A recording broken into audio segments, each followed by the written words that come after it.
জুই সুস্থ হতেই অদ্ভুত কাণ্ড করল উষ্ণিস। সম্পূর্ণ জানতে হলে দেখতে থাকো। গল্পের শুরুতেই দেখা যায় অলরেডি জুইয়ের অপারেশন শুরু হয়ে গেছে। বাড়ির সবাই খুবই চিন্তা করতে থাকে। রাজরানীকে ফোন করেছে স্বয়ং আর বলে, মা, জুইয়ের একটা অপারেশন হচ্ছে। রাজরানী তখন বলে, তুমি আমাকে একটা কথা বলো যে জুইয়ের সাথে ওই ছেলেটার বিয়েটা সম্পন্ন হয়েছে কিনা। আমি শুধু এইটুকুই জানতে চাই। স্বয়ং তখন বলে, মা, আমার কথাটা একবার শোনো। আসলে জুইয়ের কিছু মনে নেই, ওর কোনো স্মৃতিশক্তি নেই, সেই জন্য এরকম কিছু ঘটেছে। কিন্তু রাজরানী বারবার একটা প্রশ্নই করতে থাকে, বিয়েটা হয়ে গেছে কিনা বলো।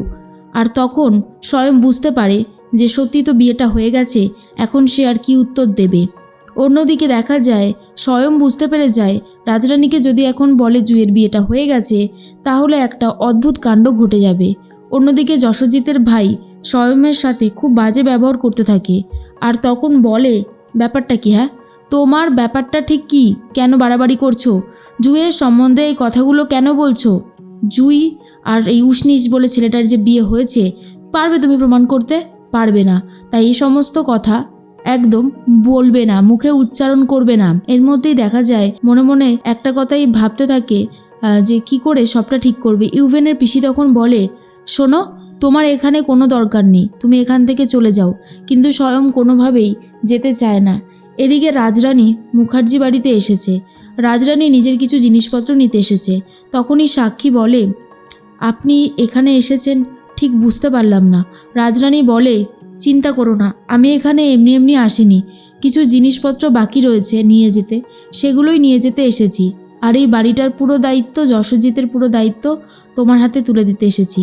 আমি জানি আমার থেকেও অনেক বেশি তুমি যশোজিৎকে ভালোবাসো, সেটা আমি বুঝে গেছি। তখনই সাক্ষী বলে, কিন্তু আপনি সব কিছু ছেড়ে চলে যাবেন কেন? হাতে শাখাপলা, সিঁথিতে সিঁদুর তো রয়েছে। আর তখনই রাজরানী বলে, হাতে শাখাপলা, সিঁথিতে সিঁদুর দিলেই এটা প্রমাণিত হয় না যে আমি আমার স্বামীকে খুব ভালোবাসি, আমি আমার স্বামীর সাথেই থাকতে চাই। আমি শুধু একটা কথাই বলতে চাই, আমি এদেরকে খুব ভালোভাবে চিনি, যশোজিৎকে খুব ভালোভাবে চিনি।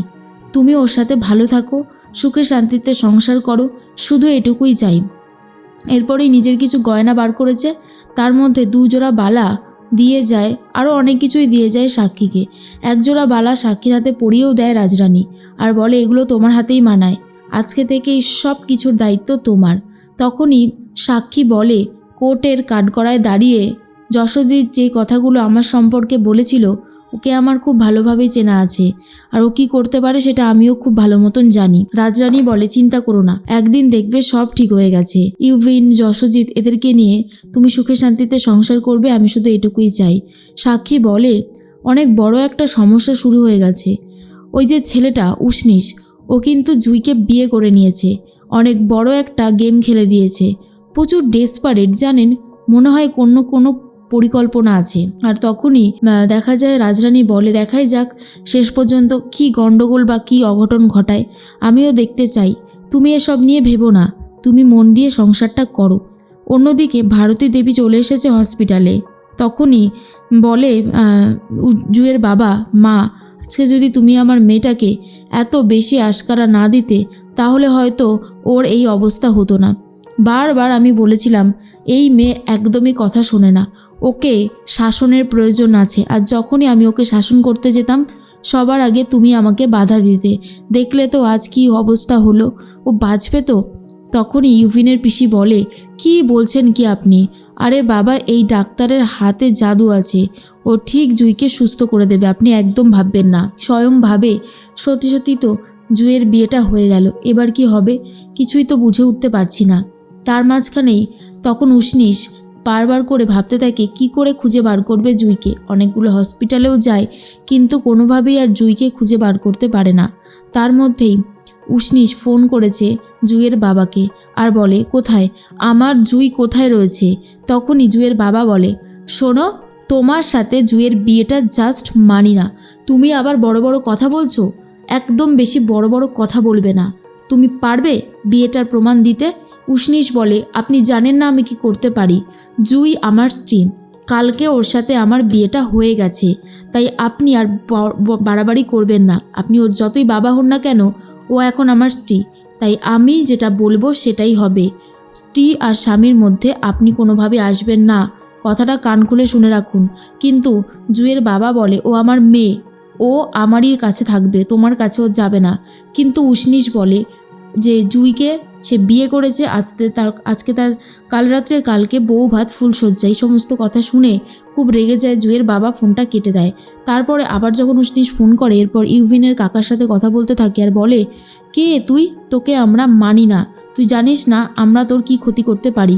কালকে তো প্রায় আধমরা করে ছেড়ে দিয়েছিলাম, একবার গুন্ডাদেরকে পাঠিয়ে দেবো আর তারপর বুঝতে পারবি আমরা ঠিক কি জিনিস, কত বড় ক্ষমতা আমাদের হাতে রয়েছে। তার মধ্যেই উষ্ণিস ফোনটা কেটে দেয়।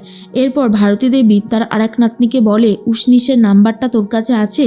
তখন সে বলে হ্যাঁ আছে, কিন্তু কি করবে? ঠাম্মি তখন বলে একটাবার ওকে ফোন কর, এরপর দেখ যে ফোনটাও ধরে কিনা। ফোনটা তো ও ধরেছে।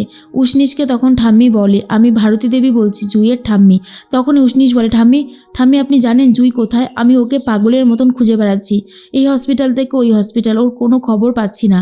ঠাম্মি তখন উষ্ণিসকে বলে দেয় জুঁই ঠিক কোন হসপিটালে ভর্তি আছে। আর তখনই উষ্ণিস বলে আমি এক্ষুনি আসছি, এই বলেই ফোনটা কেটে দেয়। তার মধ্যেই অপারেশন হয়ে গেছে, জুঁইকে অপারেশন ঘর থেকে বার করা হয়। আর তখনই জুঁইয়ের বাবা বলে অপারেশন সাকসেসফুল হয়েছে তো ডাক্তার? তখন ডাক্তার বলে একদমই তাই, অপারেশন সাকসেসফুল হয়েছে, পেশেন্টকে এখন দেওয়া হচ্ছে কেবিনে, আপনারা চিন্তা করবেন না, ও এখন আগের থেকে অনেক বেশি সুস্থ। স্বয়ং তো এই কথাটা শুনে অনেক খুশি হয়। আর তারপরেই জুঁইকে নিয়ে যাওয়া হয় কেবিনে। তারপরেই চলে এসেছে উষ্ণিস জুঁইকে নিজের ওয়াইফ বলতে থাকলে অনেকেই খুব রেগে যায়, বিশেষ করে ইউভিনের কাকা তো মারতে যায় রীতিমতো উষ্ণিসকে। তখনই হাতটা ধরে নিয়ে বলে, জুঁই আমার স্ত্রী আর ওকে আমি সব থেকে ভালো রাখতে পারবো, আপনারা নন। তখনই উইভিনের পিসি বলে, ও আমাদের বাড়ির হবু বউ, তুমি ভাবলে কি করে ওকে আমরা তোমার কাছে ছাড়বো? কিন্তু উষ্ণিস নিজের সবটুকু দিয়ে জুঁইকে নিয়ে যেতে চায় হসপিটাল থেকে।